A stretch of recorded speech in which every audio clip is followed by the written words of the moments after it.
Hey! I know you weirdos. What's going on, guys?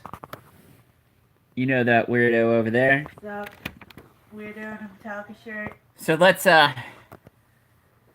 let's talk about the doorknob kidnapper.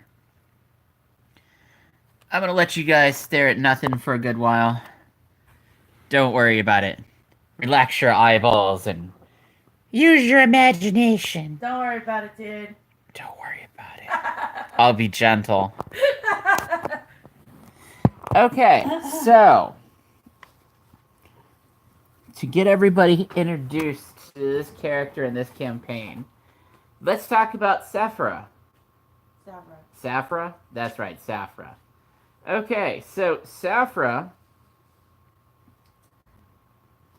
is... Sephia's a what? A drow. A drow bard. Level... Fuck, I forgot. Level fuck I forgot? I sincerely forgot. Level fuck I forgot. That's interesting. I mean, you know, you're like... That fuck I forgot. Inventory 816 of 2016. That's how long it's been since I've played this character. And I've got something in extremely sparkly silver handwriting that So I we've... cannot read. So starting off, you started off as a level 1 bard. Yeah. So as a level 1 bard, you and your party members ended up being kidnapped by... You know, I am live casting, thank you. And you know how I feel about that, I love you. So I forgive you. Especially because we have neighbors who are jackasses. And they hate us enough, apparently. Really? I don't know. I mean, they're assholes and they stomp and shit. So, anyways, I think we had you down as a level 2 bard because you ended up completing an adventure in the town of Salt Flats. Right, I remember that. And you ended up confronting a necromantic cult that sought to bring back a mass murderer that had recently been executed back to life using their ritual. You had ended up stopping them, and you had found their hiding place was inside in a still active slaughterhouse. So it was you as your bard, and then your party members that you chose out at random at the time. Let's go into it here. You had Arnos, who is a wild elf, who, after the completion of the adventure, left your party, and he did not share to you all why, but he did say that he had other business that was going on. So he basically left you all, and you went back home, or you went back to town, I believe. Yeah. Or no, you all went to go get equipment, that's right. And you had gone and you had bought equipment, so it was you, Four Winds Conspire, and Grumph the Amazing. Yeah. Grumph the Amazing is a gnome wizard. He does not look like a wizard. He has a mohawk. He wears a half tunic, and he wears a pair of pants with a loincloth. And you notice that he is always carrying 2 wands. And you have not really seen him cast any other magic with his hands or anything. So, okay. So it just That is a detail that I missed the first time around. Which has left some of, like, you was wondering about it. So you all ended up being transported to another realm that was described as a infinite white space, which you had seen other figures standing in. Indeed. And you, in the process of trying to interact with these other beings, Grumph and Four Winds and you basically ended up encountering a small little creature that looked kind of like a monkey and a squirrel mixed together. And after threatening the small creature with combat, it spoke to you all and revealed that its name was Quick Paws, and that Quick Paws, in his own words, Quick Paw does not mean you harm. I'm a chatter. We're not common race, but you do not see it for it. I will help you. And Quick Paws joins your party and has actually made himself very useful, other than the first time where he tried to pick you all's pockets and take advantage of the situation. So, one thing that you had noticed in this infinite white space was that there, at the borders of it, were doors. And after some discussion amongst your party members about what to do with the doors, you all tied yourselves to one another with rope, which was actually your idea if you don't remember. Yeah, I remember that. And Grumph led the way, charging through one of the doors, and expecting to be pulled. You all were not pulled, but you noticed that he came through another door. So after a few times of playing a magical door, well, it'd pretty much be musical chairs with the doors. Yeah. You all slipped through a door, and you all were instantly standing in a ruined courtyard that was littered with fallen bricks. The ground was a pavework of bricks, and you would notice that there's a cityscape around you, and that it is permanently dark, and that there are lanterns that have lit the city up. And you notice that not all of these lanterns are working, that the city was in ruins, and you had... let's see, what had ended up happening the first time when you guys had gone out? You had that's right. You ended up encountering a patrol of a cleric, an old man, and a few starved, ragged-clad humans that did not seem to be any threat to you. And they had convinced you to go with them to a place that they had called the Sanctuary, or the House of Peace. When you arrived at the House of Peace, you found that it was not a house, but instead it was a huge walled-off area that consisted of white linen that was heavily stained with blood, and you could see where there's other stains that were unmentionable. That basically this huge cloth barrier, inside of it there was a population of at least 100 different humanoids and demi-humans, to where there was like gnomes, dwarves, but there was a lot of humans, and everybody seemed to be starving. They told you that they were the survivors from the last time that the doorknob kidnapper was active, and that some of them had actually been adventurers or victims that had lost their will to leave the maze, because that's all that they had known for such a large amount of time. They convinced you to travel across the city to a place that was called the Brick Gardens. So the four of you journeyed to the Brick Gardens, and there you were assailed by a cloaked individual who turned out to be a warforged named Ghost. And after your party had convinced Ghost that you were not raiders, or you were not seeking to harm its companion, a druid that lived in the nearby Brick Gardens that you had been sent to negotiate with, you made your way to the said garden and negotiated for food, and it was your idea as well to basically have you all go back to the city and lead a harvesting party, back into this ruined courtyard building that, when you all had picked through it and everything, you noticed that this was a 4-story building that had been turned into a garden. Furthermore, during that period of time, 4 whispering winds conspire suggested that perhaps that if they left a select group there, along with warriors, that perhaps that the well, let's see, because yeah, I don't think that we named that druid. No, we didn't. I would have probably remembered. Because yeah, so we'll say her name is Dasha, and she was a member of a race called the Varna, which are a race of like simian humans, Mm-hmm. and like they basically look like a monkey human, and they have tails and stuff.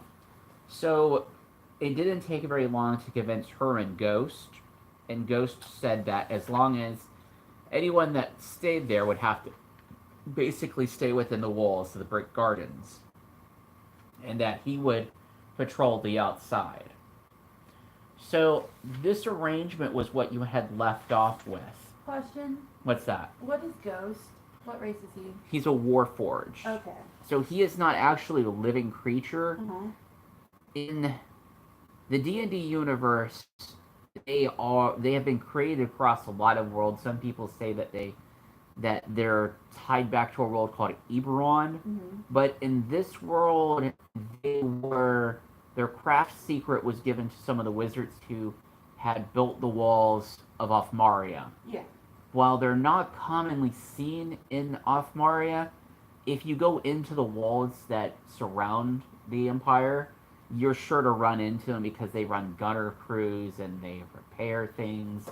And they're thinking golems that at some point in time either just wander off, are granted freedom, or, they serve out their term and they're let loose. Basically, Ghost is a free golem. For lack of a better term, yes. And he harbors a lot of hatred, you noticed. And you've seen him fight some of the monstrous humanoids that have gone wild inside the city. And you notice that he does not have a compulsion against sneaking up behind a creature and slitting their throat. Yeah. My kind of character. So, yeah, very much so, Tara. So, the next thing that you all had learned of is the mansion. So, the mansion laid across the city district, what's known as the Yard. The Yard is a huge cleared off space where there's a lot of, but it does have, the area that descends into the Yard, you have to climb basically up or down an entire hill of bricks. Y'all crossed and you did encounter such a group of wild humanoids. You all actually fought some goblins and some orcs. And you noticed that after a few rounds of defeating them, that you were quickly being followed by some of them. You made your way to the mansion without any problems, but you were hassled at the door by the guardians of said location. I don't think you remember anything about that. No. I don't think that had a riddle, did it? No, There no. are two of them, right? So what you encountered when you got to the door was that you had discovered that... no, I'm sorry. I left something out there. Okay, so the reason why you ended up being sent to the mansion was that on a recent kind of trade deal, one of the clerics from the House of Peace was supposed to go to the mansion and help heal some of their citizens. In return, they were supposed to bring back metal items that were, like weapons, simple tools that could be used for farming and things like that. When you got there, you discovered that the guardians at the door was a giant ogre, as well as some like two humans that were accompanying him, and The ogres seemed to do the talking, and it didn't take much convincing, as well as a little bit of a bribe of food and money to the ogre to let you all in.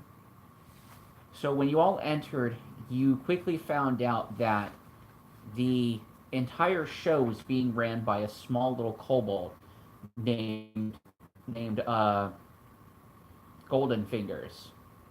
Golden Fingers is he's got an odd coloration. His hands are a copper color, but his claws on the end are gold colored. Um, and you quickly notice that he is a bard as well. So you two quickly came to an understanding,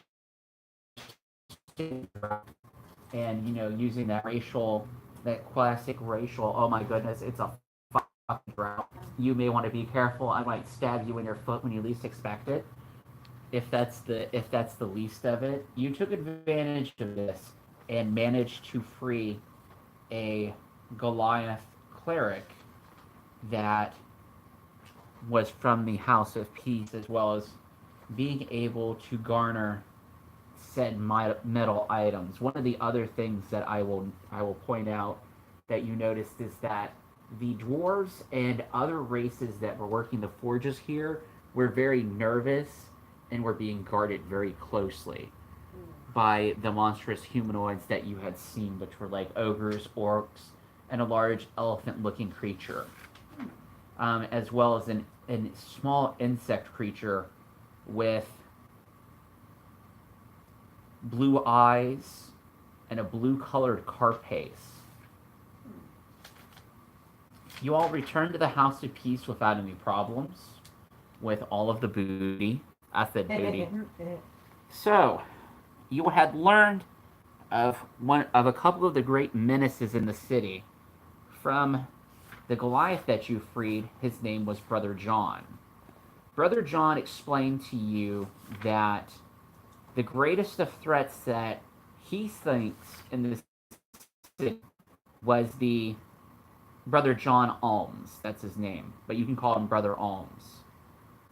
Brother Alms tells you that he thinks that the High Wizard is the greatest threat, since this diminutive gnome wizard has essentially built a fortress and has lured some of the more civilized monstrous humanoids into becoming his lesser lieutenants, and from there have brought over some of the more less civilized monstrous humanoids that have been driven mad from. That's the other thing, is you learned that the monstrous humanoids in the city speak of constant whispering in their heads, and this whispering at some point causes some of them to snap, and they'll murder individuals around them and run into the maze.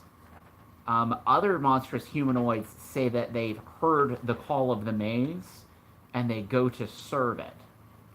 So that is one of the odd rumors that you've heard about the maze as well. So,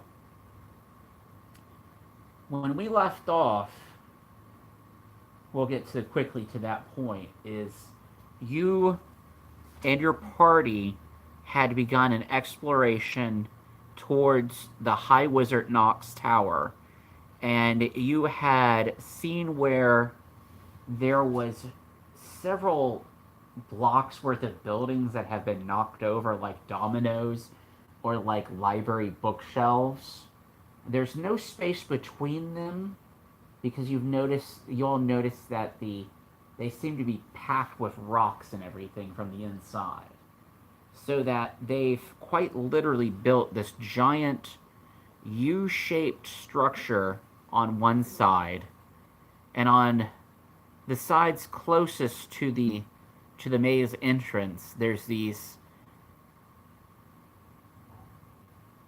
two very large buildings that these buildings would be one after the other, and then beyond there would be the entrance, but instead somehow the wizard seems to have disintegrated or knocked down these buildings to form the rest of its outlining structure for his fortress. Yeah.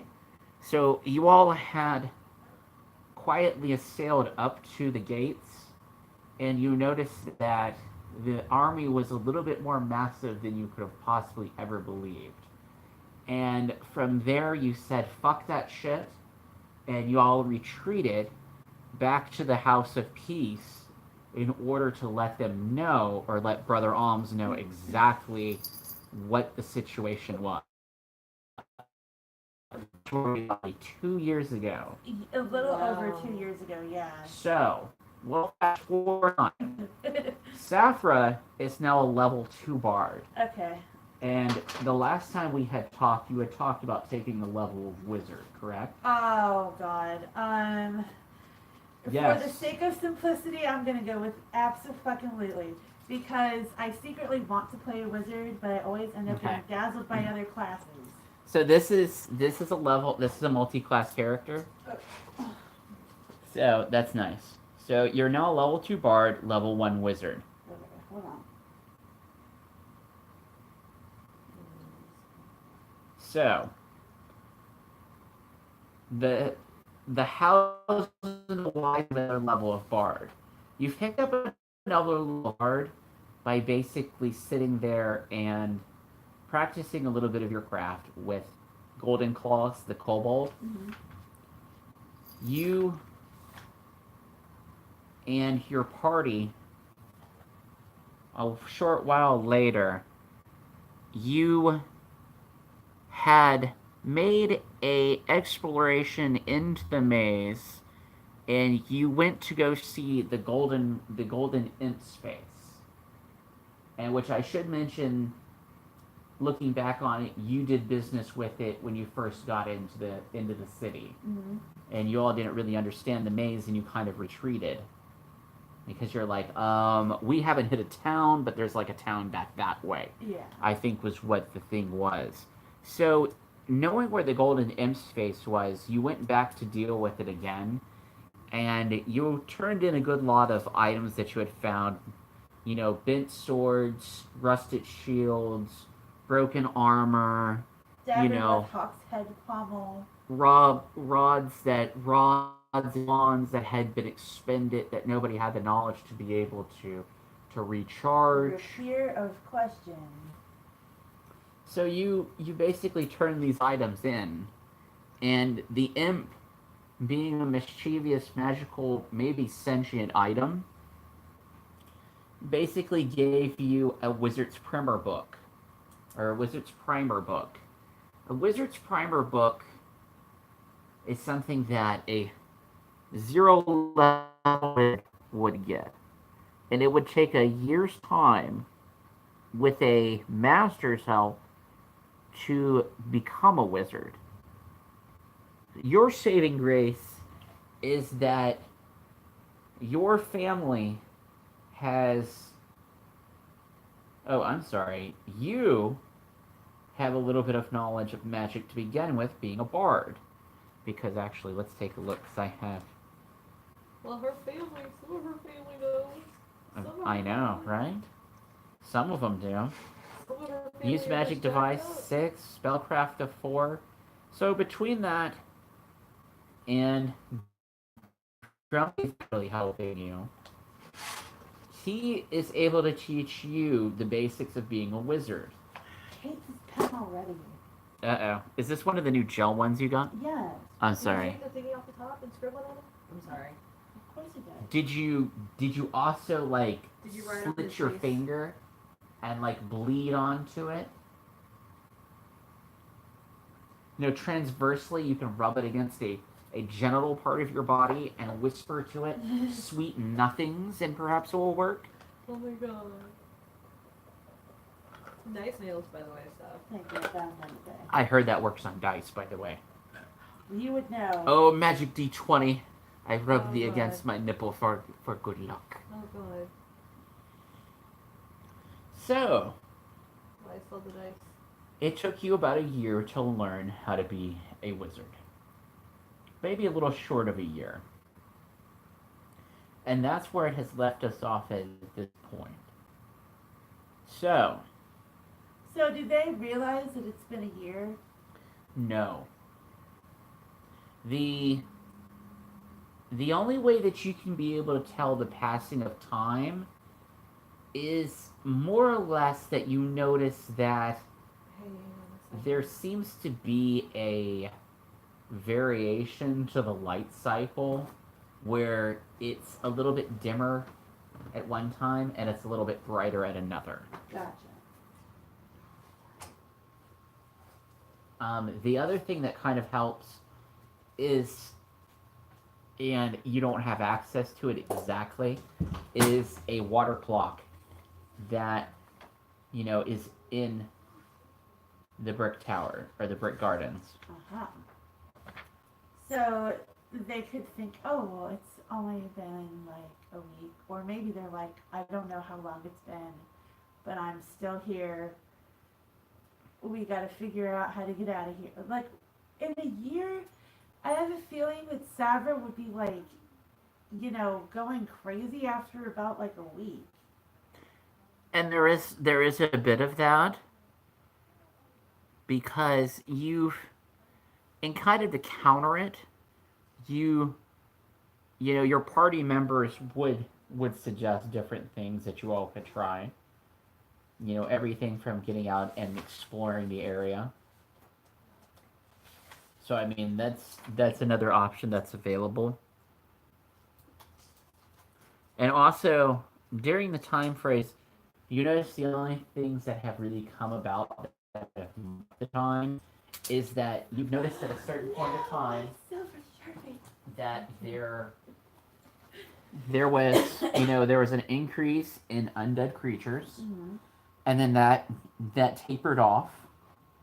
So that was an event. And then beyond that, like the only other event that that took place and it took it a significant amount of time is the fact that you have been privy to rumors of a fortress of minotaurs that if you stand on the second story of the mansion and the elephant creature holds you up to one of the platforms, you can see in the distance that there is a crude fortress. And there is a banner with a minotaur's head on it. So, I mean, that's another point of interest that you've learned of. Nice. So, the undead creatures that had arisen, they came from a section of the town, or the city, known as the Towers. This is an area where there's 6 towers, and they would, if this was off Maria, those would be 6 apartment buildings full of people. But here, they're, empty, and you don't see light from the windows. But everyone knows not to go in there. Maybe. No, well, they have their hand. We'll say that the one thing that you've always noticed that keeps like Brother Alms and then like the couple other characters that you've met from the House of Peace, as we go back into the goodness, was that you had met the Mayor Robin. Robin is not a adventurer or a wizard or anything. He's just a normal guy. But somehow he's the mayor of the House of Peace. He keeps Robin? Arnold? Robin. Yeah, Robin. Mayor Robin is what his name is. Okay, Mayor Robin. Brother Alms, leads services and he tries to keep people in good spirits. You've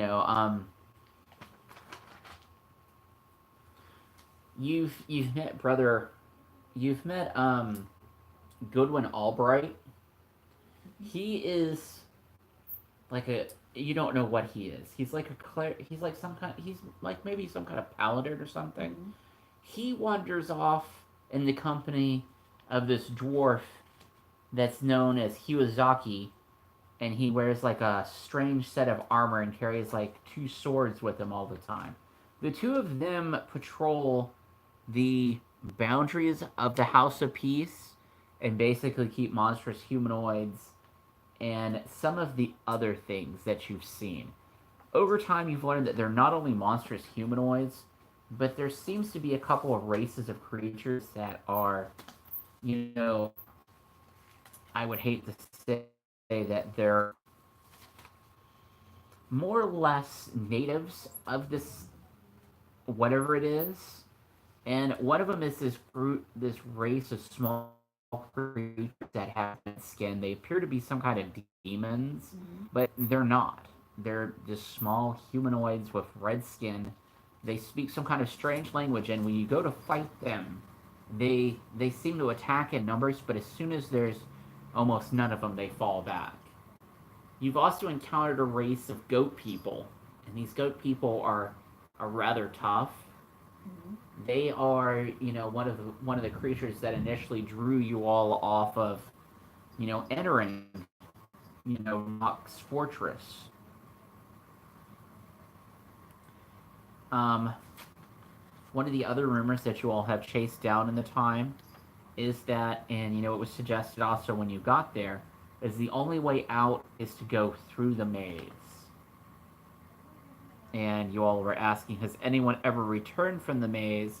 And they said that the last group of heroes that actually ended it came back, and that's when most of these people had the option to go, or, they were born subsequently later on. So one of the other passage of time incidences that you can notice that it's a year is that, children and people age, but not as quickly as they should. Because I remember there was a character that was like 80 years old, and she goes, "Oh, it's only been maybe a couple months." Yeah. Yeah. And I think that was one of the nuns. Yes, that was one of the nuns that were tending to the citizens in the House of Peace. I think she gave Sava the written description of the maze, because that's here in my inventory. Yep. Maybe. I don't remember. I don't quite remember, but I remember. Yeah, she was one of the human assistants.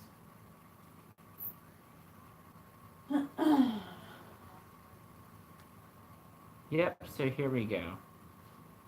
So you... see, Brother Alms you had met. And you met his two human assistants, and one of them was the nun, the elderly woman you talked to. Yeah. They are Robin. And it's Torik Hiyazaki Singing Stones is the name of the samurai. Varna's name was Tala, and its Ghost or Boogeyman is the name of that Warforged.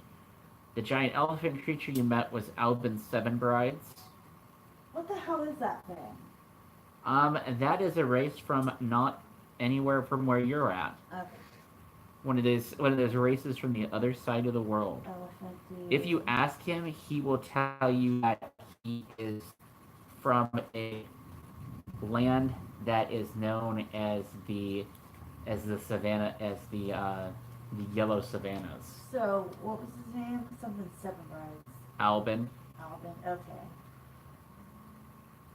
Vrask, Golden Fingers. Yeah. You met. The Dramite, which was the insect person, is Ebon Emerald. Okay. The ogre is Broken Bone. And then his two human assistants didn't give you their names. But those are the people that you've met. And let's see, one of the other things that we had mentioned is that you all had, let's see, yes. So they had, the old lady had thought it was only a matter of months, but it would have been very much longer than that. So you don't know whether her memory was shot or exactly what the deal was. Yeah. But that is where we left you all off at. Nice. Thank you for that recap. I greatly appreciate it. So, by the time we pick up again, you will be able to sort out that next level. Yes. And gives us a little time to get people caught up and kind of maybe build some excitement. Because one of the other things that has happened during that year that you were there Well, is that one morning, oh shit! Hold on. Sephia wakes up to find a small piece of paper folded underneath her hand when she went to sleep.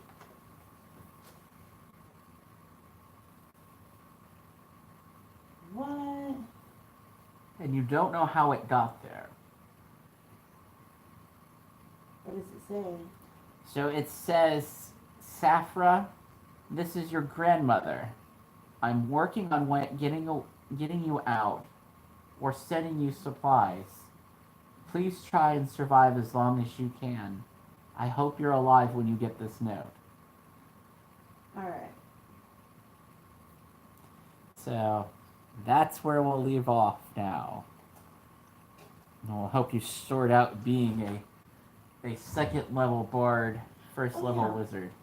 Yep, because later on I'm going to listen to this and I'm going to write down the relevant information. Okay. I'm going to sort Sephia out finally.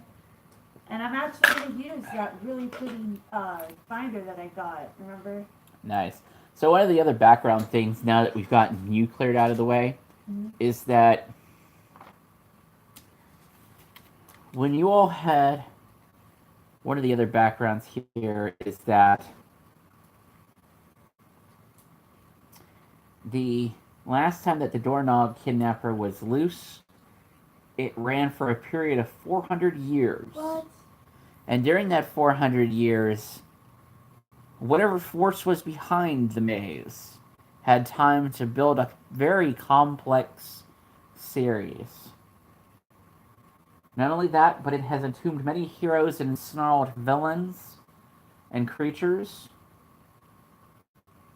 The only warning that the world had, this time that it had come back, was that the lights in all of the temples across Ophmaria went black, and statues of all the gods mouthed the words, "The devil's door is open. Gather arms and lock the doors again." And across the world, in an area of the Yellow Savannah, your Catwoman, Aura, and her traveling companion, which was, I believe, hold on. Do I have it? I think I might Rick have Thrall, or Rick Crawl.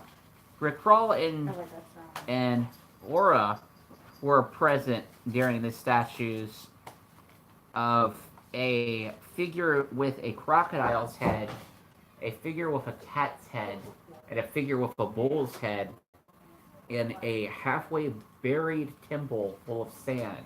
Oh, I remember Screamed that. those words at them when the two of them had basically declared peace in order to ride out a sandstorm that had formed.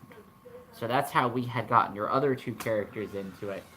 Aura has never been seen by your other party of characters. No. So that's the other thing I wanted to say in closing before we end this session. So, with that being said, that's where we're at. Yay, thank you. You're welcome. That's right.